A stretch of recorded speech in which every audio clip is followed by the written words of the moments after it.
అందరి నిరీక్షణ ఏమిటంటే మన ప్రభు వస్తున్నాడు, మనలందరినీ తీసుకుని వెళ్తున్నాడు. ఇంత మంచి వాతావరణంలో మరి ఇంత అద్భుతమైన రీతిలో దేవుడు మనందరిని ఆశీర్వదిస్తే ఘనంగా మర్యాదగా జరిపించుకుని ముందుకు తీసుకుని వెళ్తున్నారు. నిజంగా మా మధ్యన ఉన్నటువంటి మా అధ్యక్షుడు వారు చాలా ఆప్యాయతగా, ఓర్పుగా, హోందాగా మా ఫెలోషిప్ను ముందుకు తీసుకువెళ్తూ మా ప్రెసిడెంట్ గారు విజయరాజయ్య గారికి మనస్ఫూర్తిగా హృదయపూర్వకమైన వందనాలు తెలియవస్తున్నాం.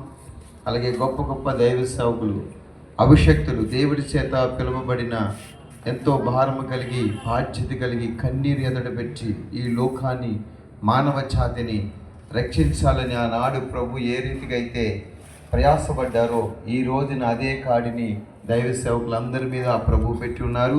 వాళ్ళందరూ ఎంతగానో ప్రభు సేవలో కొనసాగుతున్నారు. మీరందరూ ప్రార్థన చేయండి. గొప్ప ఆశీస్సులు మనం అందరూ పొందుకుందాం. మీకు మాకు అందరికీ దేవుడు సమాధానము కలుగును గాక. ఆమేన్. Thank you sir.